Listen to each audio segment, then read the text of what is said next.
Over 80 episodes strong, get cozy. It's story time with Kiyaya and Daniel. We are here to share great books with all of you. We're so looking forward to the next 80 episodes. Sit back, relax, and get cozy. It's story time with Kiyaya and Daniel. Today on Let's Get Cozy, we're going to share another great find, and a Caldecott Medal winning book. Why Mosquitoes Buzz in People's Ear. It's based on a West African folktale, and it's written by Verna Aardema, and the pictures are created by Leo and Diane Dillon. Let's get lost in the beautiful illustrations and this wonderful folktale. It's all happening now, because it's time to get cozy. It's story time with Kiyaya and Daniel. Hi, my name is Donnell Carter, certified personal trainer through National Academy of Sports Medicine, and certified nutrition coach through Precision Nutrition. I'm here today to talk to you about online personal training, the future of personal training right on your phone. We start the week with an overview and progress reports. Following that, we have our calendar, day 3, 4, 5 different workouts. Further in depth, we see exactly what we're doing for the day. Find out more information, contact me. Stories are such an important part of our lives. Join my friend Kiyaya and I for Get Cozy, because it's story time with Kiyaya and Daniel, where we share some of the greatest picture books and chapters from children's and young adult literature to inspire you to keep embedding literacy into your days.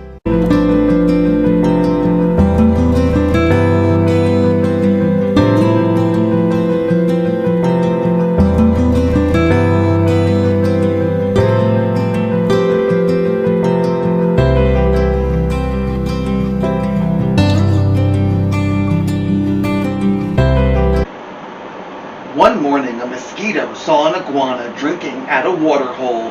The mosquito said, "Iguana, you will never believe what I saw yesterday." "Try me," said the iguana. The mosquito said, "I saw a farmer digging yams that were almost as big as I am." "What's a mosquito compared to a yam?" snapped the iguana grumpily. "I would rather be deaf than listen to such nonsense."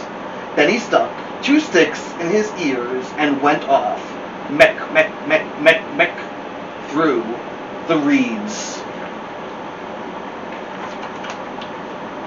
The iguana was still grumbling to himself when he happened to pass by a python. The big snake raised his head and said, "Good morning, iguana." The iguana did not answer, but lumbered on bobbing his head, batamin, batamin. "Now why won't he speak to me?" said the python to himself. "Iguana must be angry about something. I'm afraid he's plotting some mischief against me."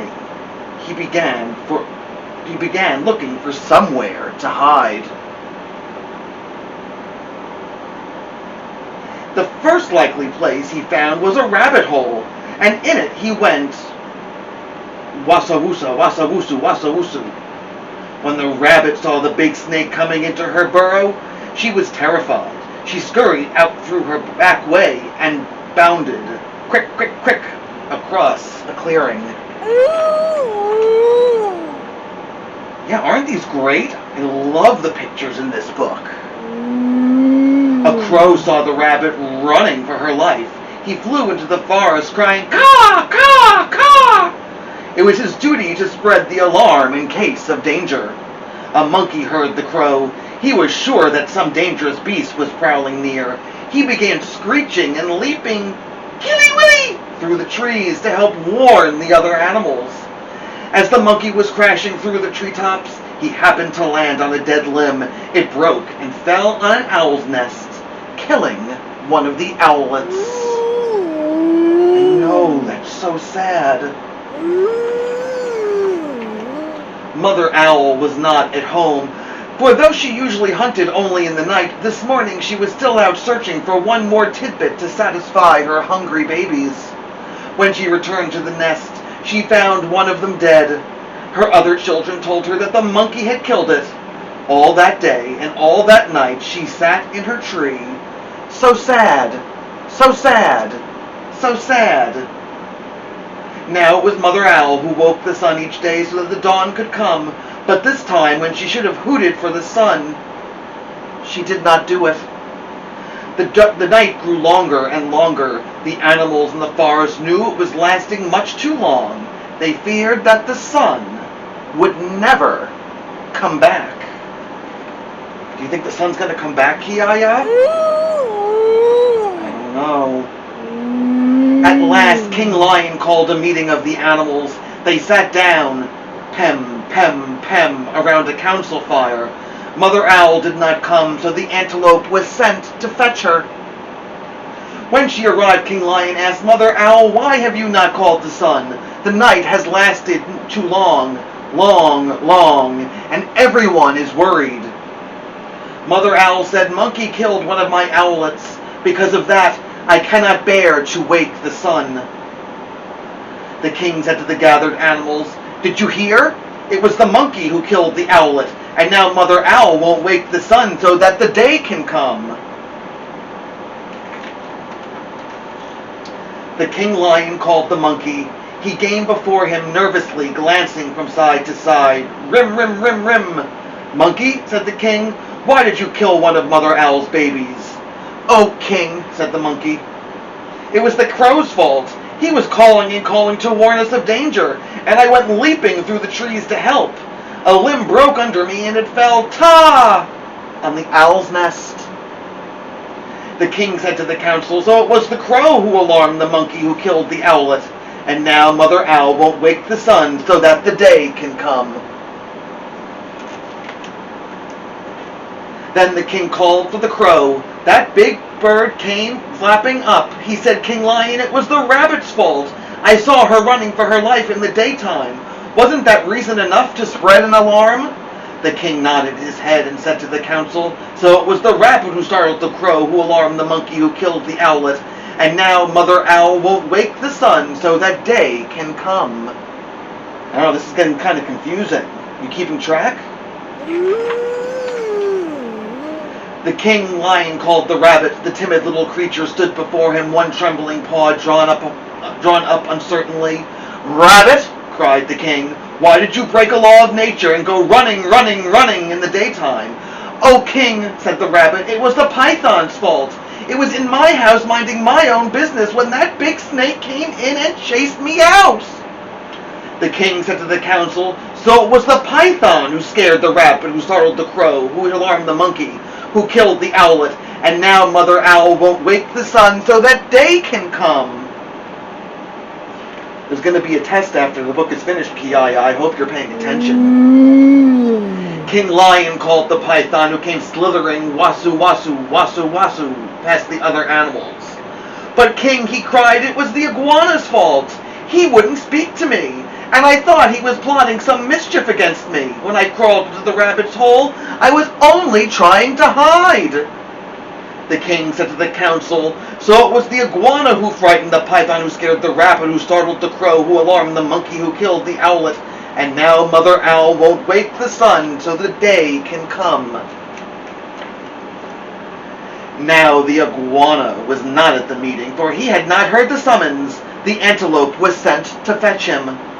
All the animals laughed when they saw the iguana coming. Batamin, Batamin, went the stick still stuck in his ears. King Lion pulled out the sticks. Put up, put up. Then he asked Iguana, what evil have you been plotting against the python? None, none at all, cried the iguana. Python is my friend. Then why wouldn't you say good morning to me? Demanded the snake. I didn't hear you or even see you, said the iguana. Mosquito told me such a lie. I couldn't bear to do it, listen to it, so I put sticks in my ears. Neggy, neggy, neggy, laughed the lion. So that's why you had sticks in your ears. Yes, said the iguana. It was the mosquito's fault. King Lion said to the council, you ready? So it was the mosquito who annoyed the iguana, who frightened the python, who scared the rabbit, who startled the crow, who alarmed the monkey, who killed the owlet, and now Mother Owl won't wake the sun so that...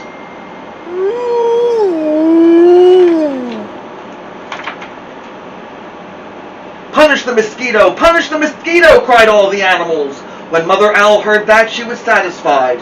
She turned her head toward the east and hooted, "Hoo! Hoo! Hoo!" And the sun came up.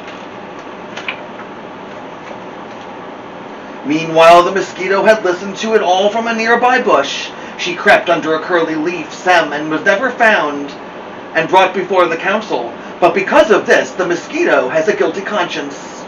To this day, she goes about whining in people's ears, "See! Is everyone still angry at me?"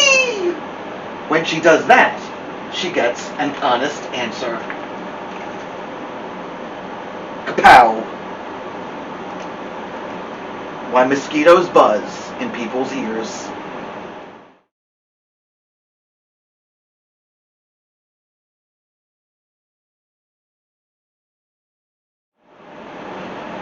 Kiyaya and I hope you enjoyed the West African folktale, Why Mosquitoes Buzz in People's Ears, by Verna Aardema and illustrated by Leo and Diane Dillon.